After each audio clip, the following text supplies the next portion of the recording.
दोस्तों, वह कौन से 4 लोग हैं जो धोखा अवश्य देते हैं और जो भी ऐसे मनुष्यों के बारे में जान लेता है वह कभी धोखा नहीं खाता। दोस्तों, क्या आपको पता है वह कौन से 4 लोग हैं जो प्रत्येक मनुष्यों को धोखा अवश्य देते हैं? आपसे मीठी मीठी बातें करके आपको लास्ट में ऐसे धोखा देते हैं कि आप कहीं के नहीं रहते हैं। दोस्तों, चलो मैं आप सभी को एक कथा से बताता हूँ। दोस्तों, एक बार की बात है जब भगवान विष्णु के सबसे बड़े भक्त देवर्षि नारद मुनि जब आकाश मार्ग में विचरण कर रहे थे, तब उन्होंने आकाश मार्ग से खड़े होकर देखा कि एक स्त्री को कुछ लोग कलंकित कर रहे हैं। तब उन्होंने इसके पीछे का रहस्य जानना चाहा। तब उन्हें कुछ पता नहीं चल पाया कि आखिर उस स्त्री के साथ सभी लोग ऐसा क्यों कर रहे हैं। तब देवर्षि नारद जी सीधा जा पहुंचे पाप पुण्य के हिसाब से मनुष्यों को दंड देने वाले देवता यमराज जी के पास। वहां पर पहुंचकर उन्होंने यमराज जी को प्रणाम किया और यमराज जी से बोले, हे धर्मराज, आज मैं आपके पास एक प्रश्न के प्रयोजन से आया हूं। तब यमराज जी कहते हैं, हे देवर्षि नारद जी, कहिए आपका वह प्रश्न कौन सा है। मैं आपके प्रश्न का उत्तर देने में समर्थ हुआ तो आपको उसके बारे में अवश्य बताऊंगा। तब देवर्षि नारद जी कहते हैं, हे धर्मराज, आज मैं जब आकाश मार्ग में विचरण कर रहा था तब मैंने देखा कि कुछ मनुष्य एक स्त्री को कलंकित कर रहे थे। तो मुझे आपसे बस यह जानना है कि किस कारण की वजह से वह मनुष्य उस स्त्री को कलंकित कर रहे थे। हे यमलोक के देवता, आपको तो सभी मनुष्यों के पाप और पुण्य कर्मों के बारे में ज्ञान होता है, तो कृपया आप मुझे इस विषय से बाहर निकालने का प्रयास करें। दोस्तों, अब यमराज जी कहते हैं कि हे देवर्षि नारद जी, उस स्त्री के साथ वास्तव में उस स्त्री के कर्मों की वजह से उसे समाज के समस्त मनुष्य उसे कलंकित कर रहे थे। मैं आपको एक कहानी सुनाता हूँ और उसमें आपको पता चल जाएगा कि वह कौन से 4 मनुष्य होते हैं जिनसे हमेशा दूर रहना चाहिए, नहीं वह हमेशा ही धोखा देते हैं। उसके बाद मैं आपको इस स्त्री के विषय में बताऊंगा। दोस्तों, अब धर्मराज कहानी को सुनाना प्रारंभ करते हैं और कहते हैं कि हे देवर्षि नारद जी, आज से बहुत समय पहले की बात है। एक गांव में एक शंकर नाम का किसान रहता था। शंकर के 4 पुत्र थे। चारों पुत्र साथ साथ धीरे धीरे बड़े हो रहे थे। शंकर के 3 बेटे तो काफी बुद्धिमान थे, लेकिन उसका जो छोटा बेटा जो था वह कुछ कम बुद्धि का था। लेकिन शंकर के सबसे छोटे बेटे की एक विशेषता थी कि वह जितना कम बुद्धि वाला इंसान था उतना ही उसका शरीर बलशाली और तंदुरुस्त था। एक दिन उस किसान शंकर के दिमाग में एक विचार आया कि मेरे तीनों बेटे तो काफी बुद्धिमान हैं, वह अपना जीवन किसी न किसी तरह से काट लेंगे, लेकिन मेरा छोटा पुत्र कम बुद्धि वाला है और मुझे इसी की सबसे ज्यादा मलाल है, क्योंकि ये अपनी जीविका कैसे चलाएगा, मुझे इसकी बड़ी चिंता हो रही है। शंकर कुछ समय निकालकर फिर काफी सोच विचार किया। उस सोच विचार के बाद वह इस नतीजे पर पहुंचा कि क्यों ना मैं अपने सबसे छोटे पुत्र को पहलवानी सिखा दूं। और वैसे भी इसका शरीर देखने में पहलवानों जैसा है। अब क्या था, उसे जैसे ही यह ख्याल आया तभी से शंकर ने अपने छोटे पुत्र को पहलवानी करवाना शुरू कर दिया। अब शंकर के सबसे छोटे बेटे को बहुत अच्छी खुराक मिलती थी। जैसे पहलवानों की खुराक अच्छी होती है, वही अब उसको मिलने लगी। अब तो शंकर का सबसे छोटा पुत्र बहुत जल्दी बड़ा ताकतवर बन गया। प्रतिदिन कसरत करता था, दौड़ लगाता था और पहलवानी के जो गुण थे उन्हें सीखता रहता था। वह हर दिन नए नए दाव पेंच सीखता था। इस प्रकार धीरे धीरे समय निकलता गया। किसान शंकर ने अपने तीनों बड़े पुत्रों का विवाह कर दिया। जब किसान के पुत्रों का विवाह हो गया तो तीनों पुत्रों की जो स्त्रियां थी वह अब किसान के सबसे छोटे बेटे से जलने लगी थी। वह सभी मन ही मन सोचने लगी थी कि यह छोटा वाला हमारा देवर कुछ काम धाम तो करता नहीं है, बस पूरे दिन पहलवानी करता है और अच्छी अच्छी चीजें खाता रहता है, और हम और हमारे पति काम धंधे में लगे रहते हैं, और यह बैठे बैठे मौज उड़ाता है। अब यही सोचकर उस किसान की तीनों बहुओं ने अलग होने के लिए विवाद खड़ा कर दिया। जब वह अलग होने की जिद करने लगी, तब शंकर ने मन में सोचा कि अब मुझे अपने छोटे पुत्र का भी विवाह कर देना चाहिए। यही सोचकर उस किसान ने एक बहुत ही सुंदर और विद्वान कन्या की तलाश की और उस कन्या के साथ अपने छोटे पुत्र का भी विवाह संपन्न करा दिया। दोस्तों, अब यमराज जी कहते हैं कि हे देवर्षि नारद जी, उस पहलवान की इतनी सुंदर थी, पूरे क्षेत्र में उसके समान और कोई भी स्त्री सुंदर नहीं थी, और सुंदर होने के साथ साथ ही वह बड़ी विद्वान थी। उस छोटे बेटे की पत्नी को 14 विद्याओं का शाश्वत ज्ञान था। अब जब चौथे पुत्र का विवाह भी शंकर ने कर दिया, तो विवाह होने के बाद चारों पुत्रों को शंकर ने अलग अलग कर दिया, ताकि घर में किसी बात को लेकर विवाद ना हो। जब चारों बेटे अलग अलग हो गए, अब शंकर के तीनों बेटे काफी बुद्धिमान थे, इसलिए वे तीनों अच्छी तरह से कमाने खाने लगे।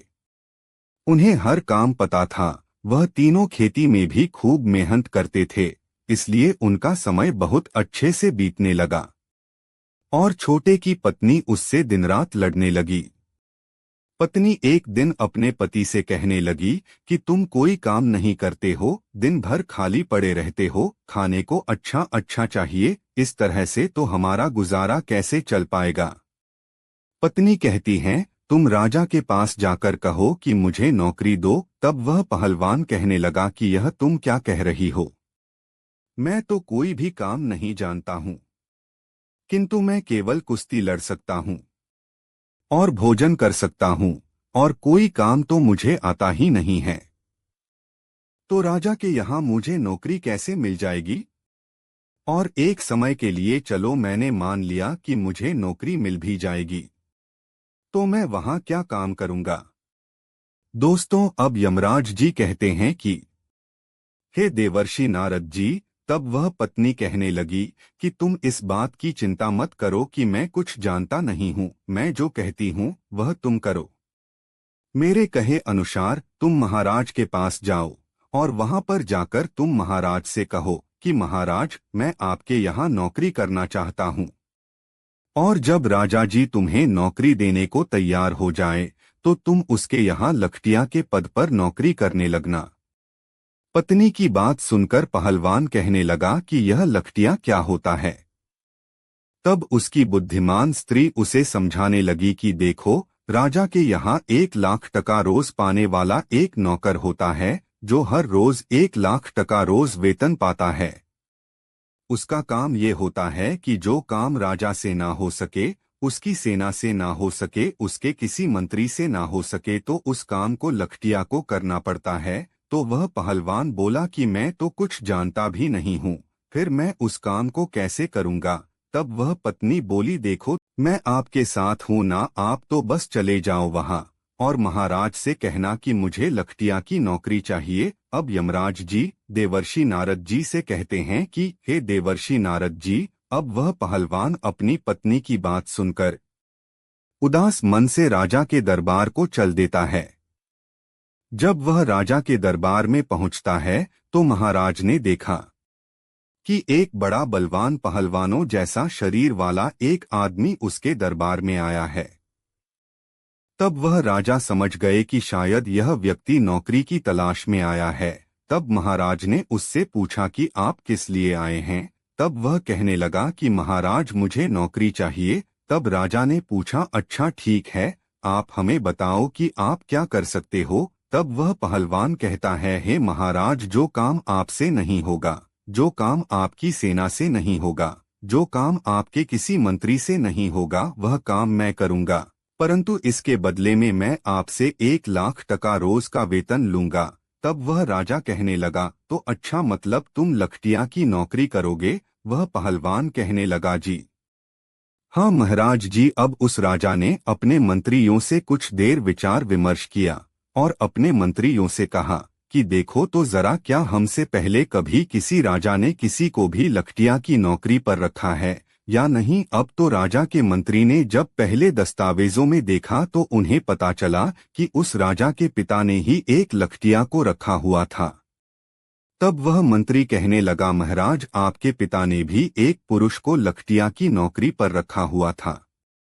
जब उस राजा ने अपने मंत्री की बात सुनी तो अपने मंत्री की बात को सुनकर राजा ने कहा, तो ठीक है, हम भी अपने यहाँ एक लखटिया को नौकरी पर रखते हैं। यही सोचकर राजा ने उस पहलवान को लखटिया की नौकरी दे दी। अब उस पहलवान को बहुत खुशी हुई। अब वह लखटिया कहने लगा, तो ठीक है महाराज जी, आप मुझे रहने के लिए कोई अच्छा सा कमरा दे दीजिए। आज से जब भी कोई ऐसा काम पड़ेगा जो आपसे ना हो, आपकी सेना से ना हो, आपके किसी मंत्री से ना हो, तो आप बस एक बार मुझे खबर भेजकर बुलवा लेना। तब उस राजा ने उस पहलवान को अपने राजमहल के एक शाही बाग में रहने की अनुमति दे दी। उस शाही बाग में एक बहुत सुंदर महल बना हुआ था। उस राजा ने कहा, हे लखटिया, तुम इस महल में आराम से रह सकते हो। जब मुझे तुम्हारी कोई आवश्यकता पड़ेगी तो मैं आपको अवश्य ही बता दूंगा। उसी दिन से वह 1,00,000 का वेतन रोज पाने लगा और उसे रहने के लिए वह राज्य में अच्छे से घूमता था और आराम से सो जाता था। धीरे धीरे कुछ वक्त बीत जाता है। एक दिन राजा मंत्री पहलवान के घर जाते हैं। उस पहलवान की पत्नी बड़ी सुंदर थी और बड़ा ही स्वादिष्ट भोजन बनाती थी। उसने देखा कि राजा और मंत्री हमारे घर आए हैं, तो उसने उस दिन भी बड़ा ही स्वादिष्ट भोजन बनाया और उस भोजन को अपने हाथों से सभी को परोसा। अब उस राजा की नजर उस पहलवान की पत्नी पर चली गई। वह पहलवान की पत्नी तो बहुत ही खूबसूरत थी। वह इतनी सुंदर थी कि राजा की रानी भी उसके सामने कुछ नहीं थी। अब राजा यह देखकर आश्चर्य में पड़ गया और भोजन करने के बाद महाराज और मंत्री जी वापस अपने राजमहल को चले आए। किसी के नसीब में सोना है तो किसी के नसीब में मिट्टी भी नहीं है। वह राजा बोला, मंत्री जी, मुझे यह बताओ कि हम उस पहलवान की पत्नी को पाना चाहते हैं, तो हम किस तरह से इसकी पत्नी को अपनी पत्नी बना सकते हैं? इसके लिए हमें क्या करना होगा? दोस्तों, अब यमराज जी कहते हैं कि हे देवर्षि नारद, अब वह मंत्री राजा जी से बोला कि हे राजन, योगी, भोगी, अग्नि, जल और स्त्री, इनकी उल्टी रीति हैं। इनसे हमेशा बचकर चलो। अब जब राजा ने जोर डाला तो वह मंत्री भी अपने राजा की बात मान गया। वह राजा और मंत्री आपस में सोचने लगे कि उस पहलवान की पत्नी को राजा के महलों में कैसे लाया जाए। अब तो वे उसी दिन से पहलवान की पत्नी को हड़पने का षड्यंत्र रचने लगे। धीरे धीरे कुछ समय और बीत जाता है। इधर महाराज की जो माँ थी राजमाता, वह कारणवश बीमार पड़ जाती है। जब राजमाता बीमार पड़ गई तो महाराज ने बड़े बड़े वैद्य को उन्हें दिखाया, परंतु किसी भी वैद्य का उपचार उन्हें ठीक नहीं कर पाया। राजमाता के पेट में दर्द होता था और धीरे धीरे उनके दर्द की बीमारी बढ़ती चली गई। कोई भी वैद्य हकीम उनका इलाज नहीं कर पा रहा था। वैद्य ने कहा, हाँ, हम अवश्य उनका इलाज कर देंगे। मंत्री ने कहा, देखो जी, आपको इलाज मेरे अनुसार करना होगा और जब आप मेरे अनुसार इलाज करोगे तो मैं आपको 50 स्वर्ण की मुद्राएं दूंगा। वैद्य बोला, आप जैसा कहोगे मैं ऐसा ही करूंगा। अब तो मंत्री वैद्य को लेकर जब वह राज दरबार में पहुंचता है और वह मंत्री उस राजा से कहता है, महाराज, यह वैद्य जी बड़े ही जय। राजा तुरंत ही उस वैद्य को साथ में लेकर राजपुरोहित, सेनापति और मंत्री को साथ लेकर अपनी राजमाता के पास जाता है। राजमाता का इलाज करने में वहां पहले से कई वैद्य लगे हुए थे। जब इस वैद्य जी ने राजमाता की नब्ज देखकर कहा, हे राजन, आपकी माता को सिर्फ एक ही वस्तु ठीक कर सकती है। तब राजा कहने लगा, बताओ वह क्या है? तब वह वैद्य बोला कि हे राजन, वह वस्तु बड़ी ही दुर्लभ है। वह वस्तु इतनी आसानी से नहीं मिल सकती है। तब वह राजा बोला कि आप बताओ तो सही, मैं उस औषधि को कुछ भी करके ढूंढ कर लाऊंगा। तब वैद्य जी ने बताया कि महाराज, यदि आप 4 हूर बीला मंगवा दो तब ही आपकी माँ ठीक हो सकती है। 4 हूर बीला को मंगाकर आप उनका तेल निकलवाए और उस तेल की मालिश राजमाता के शरीर पर करवाएं, तब राजमाता बहुत जल्दी स्वस्थ हो जाएंगी। वैद्य की बात सुनकर वह राजा मन में विचार करने लगा कि मैं अवश्य हम उस हूर बीला को मंगवा लूं, परंतु वह कहाँ मिलता है। तभी वह वैद्य बोल पड़ता है कि वह हूर बीला हिमालय के जंगलों में मिलती है।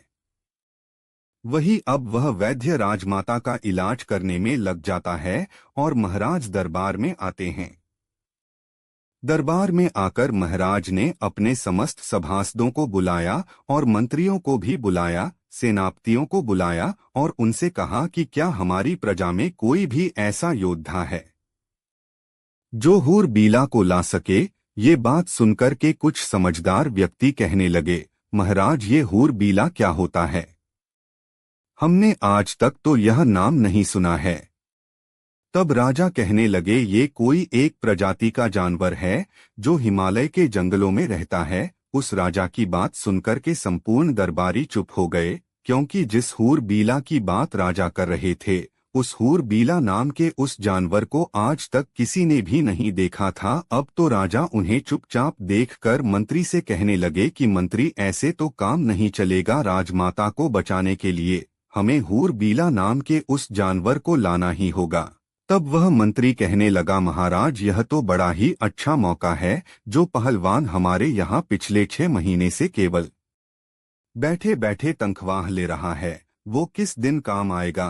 क्यों ना यह हूर बीला उसी से मंगाया जाए। आप उसे बुलाकर उससे कहिए कि वह 2 महीने के अंदर हूर बीला को लाकर दे, नहीं तो उसे फांसी पर चढ़ा दिया जाएगा। और महाराज, इस तरीके से वह हूर बीला को लेने जाएगा। अगर वह ले आता है तब तो ठीक है, राजमाता बच जाएगी। अगर वह मर जाता है तो और भी अच्छी बात है, उसकी पत्नी फिर आपके लिए रह जाएगी और आप उसे राजमहल में ले आना।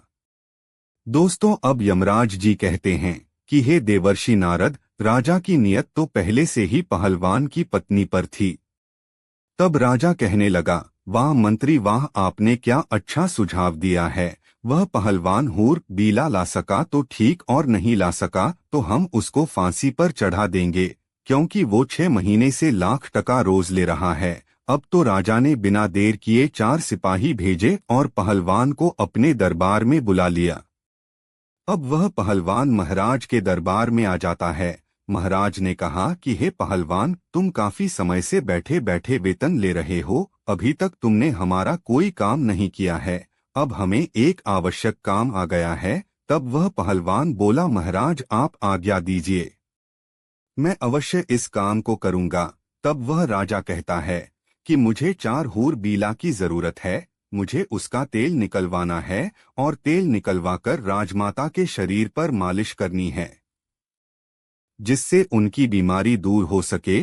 तब राजा की बात सुनकर पहलवान सोच में पड़ गया। वह राजा जी से कहने लगा, महाराज, मुझे कुछ समझ में नहीं आया, ये हूर बीला क्या होता है? तब राजा ने कहा, हम भी नहीं जानते, लेकिन तुम्हें इसे लाना है। काफी देर सोच विचार करने के बाद पहलवान कहने लगा, महाराज आप मुझे कुछ समय दीजिए। तब वह राजा बोला कि इसके लिए मैं आपको 2 महीने का समय देता हूँ।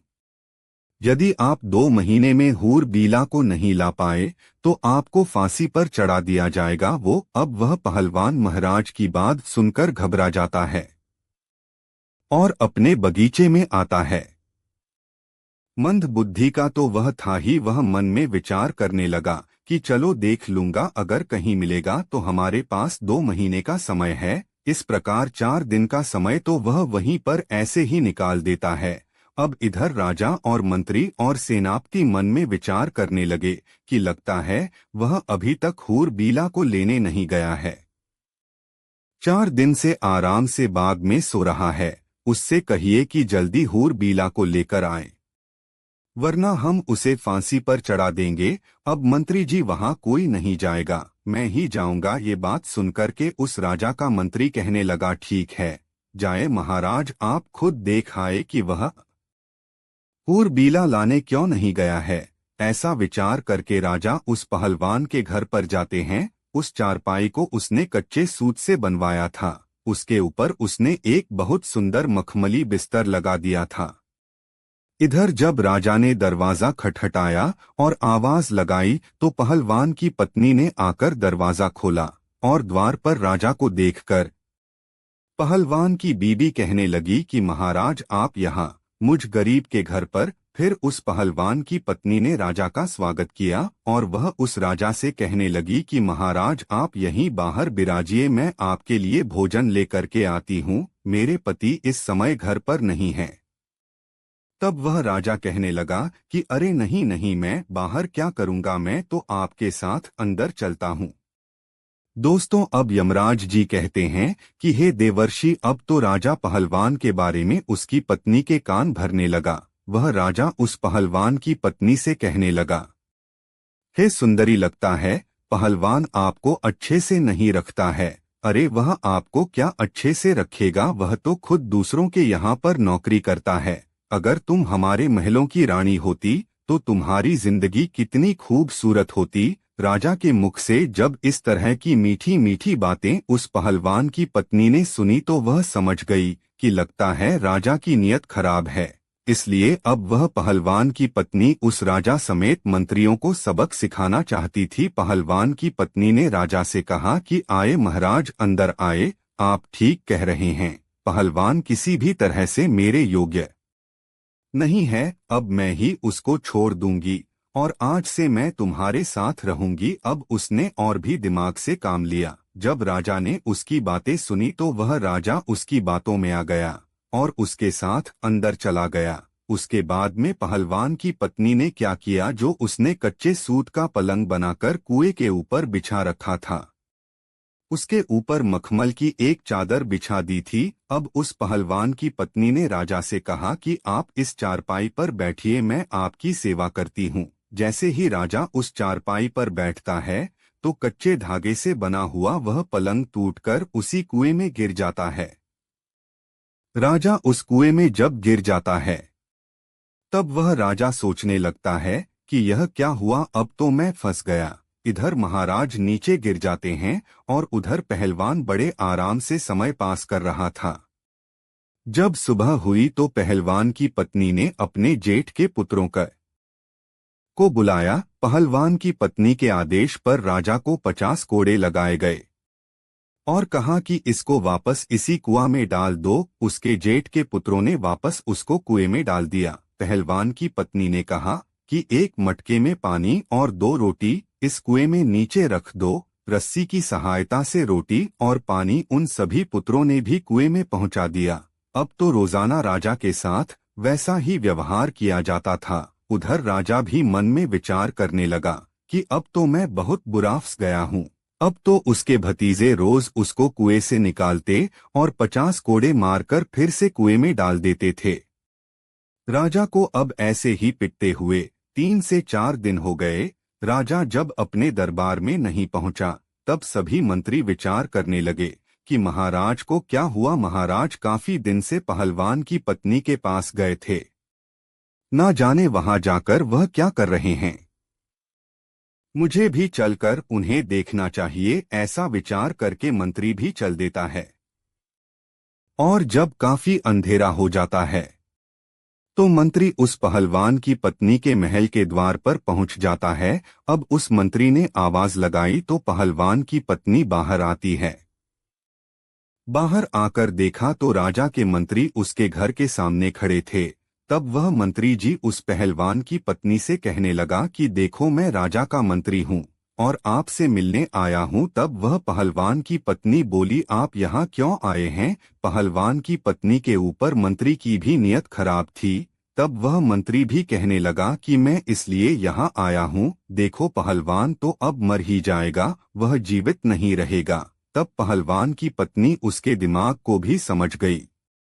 उसने फिर से दिमाग से काम लिया और कहने लगी, आप मेरे साथ आइए। इस प्रकार पहलवान की पत्नी मंत्री को बुलाकर अंदर ले गई और उसी खाट पर जिस पर कच्चा सूत लगा हुआ था उस खाट पर मंत्री को बैठा दिया। मंत्री जैसे ही खाट पर बैठा तो वह भी कुएं के अंदर गिर पड़ा और राजा के ऊपर जाकर गिरा। तब वहां पर राजा ने जब उस मंत्री को देखा तो मंत्री को देखकर वह राजा कहने लगा कि मंत्री जी तुम यहाँ कैसे? तब मंत्री ने कहा महाराज आप यहाँ कैसे?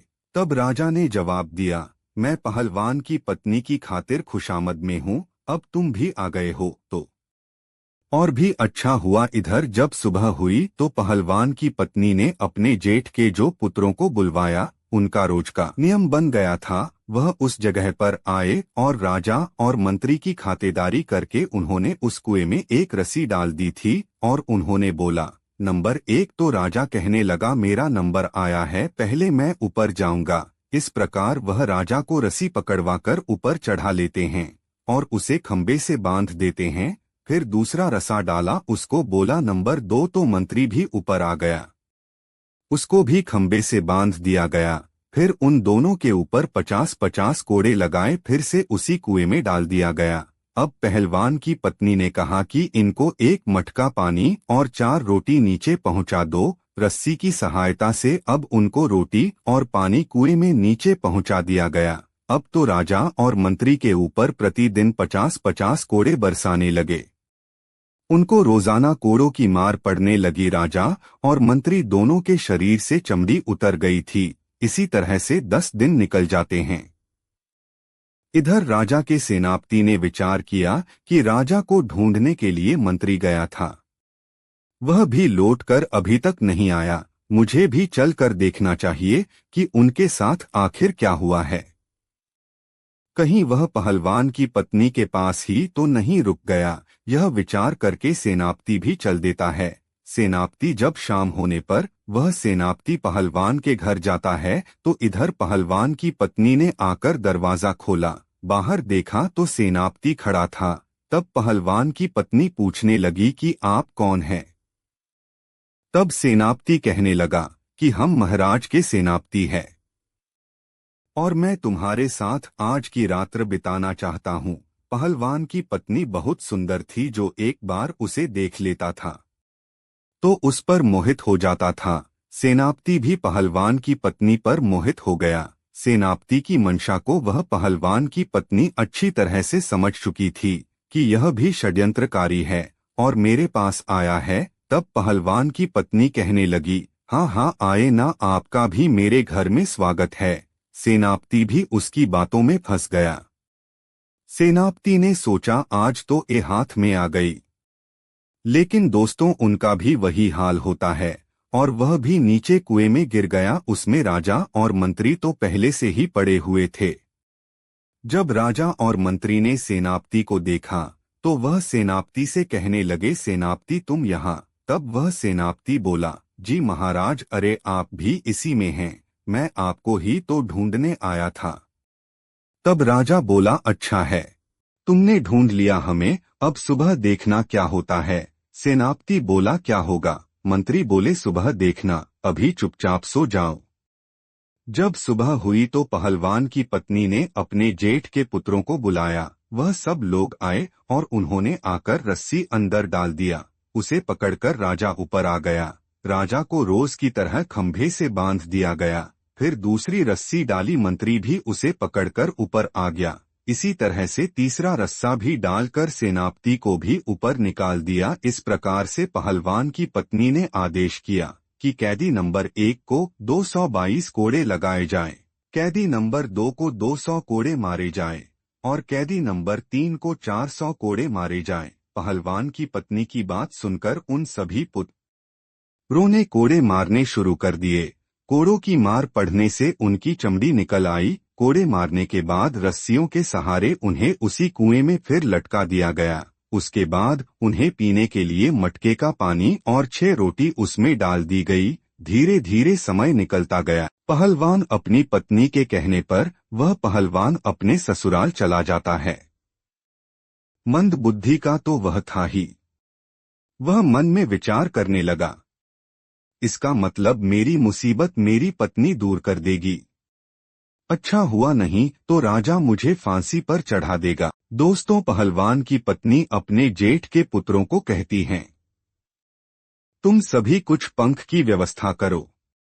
चिड़िया के, कबूतर के, मोर के, समस्त पक्षियों के पंख ज्यादा से ज्यादा लेकर के आओ और एक कमरे में उन पंखों को भर दो। उसके उन जेठ के पुत्रों ने 2 दिन में एक कमरा पूरा पंखों से भर दिया। जब तीसरा दिन हुआ तो पहलवान की पत्नी ने अपने जेठ के पुत्रों को अपने पास बुलाया और उनसे कहा कि आप 2 क्विंटल तारकोल की व्यवस्था करो। इस प्रकार से तारकोल की व्यवस्था की गई। फिर उसको एक बड़ी सी कड़ाही में भर कर रख दिया गया और फिर उसके बाद उस कुएं में 1 नंबर रास्ता डाला गया। तो राजा सोचने लगा, अरे आज तो मुझे दोपहर से ही बुलाया जा रहा है। रोजाना तो सुबह पिटाई होती थी, अभी तो दोपहर का समय है। क्या आज फिर मार पड़ने वाली है? वह राजा इतना सोचकर चुपचाप से ऊपर चढ़ जाता है। पहलवान की पत्नी वहां डंडा लेकर के बैठी थी। उसने राजा से कहा, देखो ये कड़ाई में स्नान करो, यदि ज्यादा आनाकानी की तो इस डंडे से मार पड़ेगी।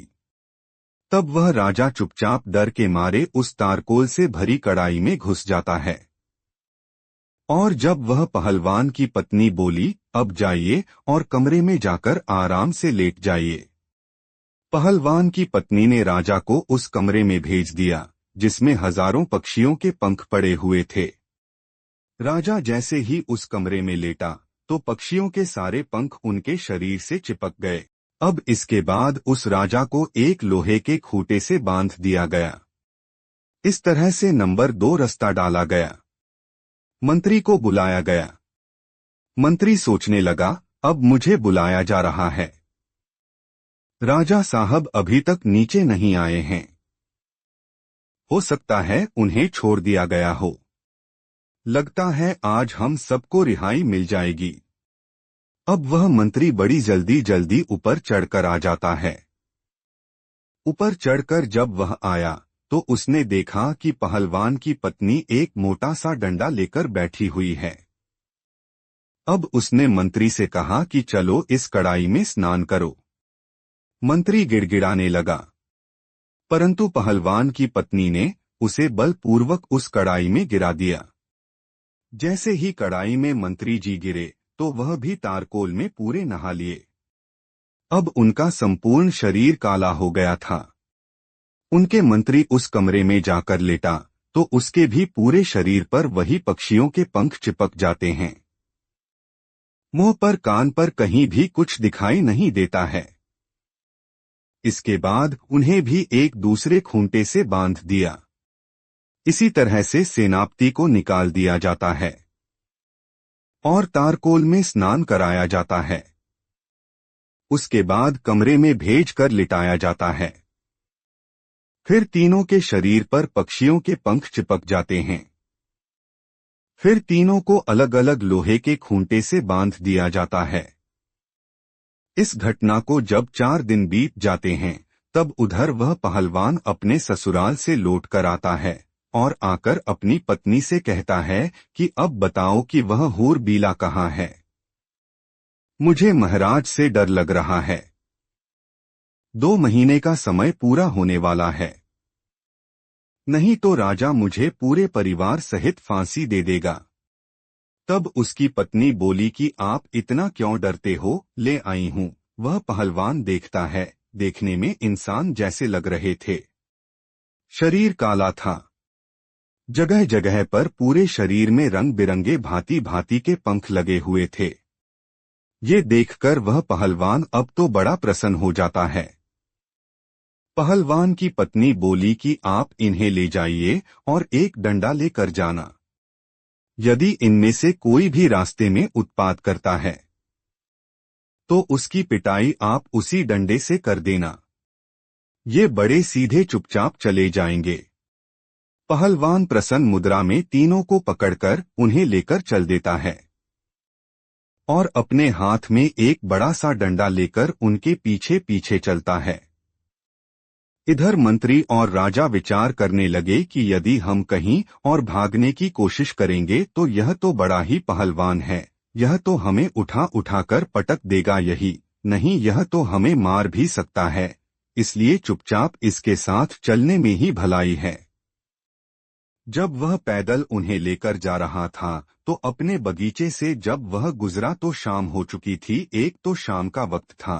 अब वह पहलवान मन में विचार करने लगा कि इन्हें सुबह महाराज के दरबार में पेश करूंगा, अब मैं आराम से सो जाता हूँ। अब वह पहलवान उन तीनों को एक कोठरी में बंद कर देता है। अब राजा, मंत्री, कोतवाल और सेनापति विचार करने लगे, यदि सुबह पहलवान ने हमें दरबार में पेश किया तो फिर रानी हमारा तेल निकलवा लेगी, क्योंकि उन्हें भी शीघ्रता है राजमाता को ठीक कराने की, राजपुरोहित कल ही हमारा तेल निकलवा देंगे, अर्थात अब हमारी मृत्यु निश्चित है। इसलिए कोई उपाय कीजिए। यदि तेल भी नहीं निकलवाया तो संपूर्ण शहर में हमारी हंसी हो जाएगी।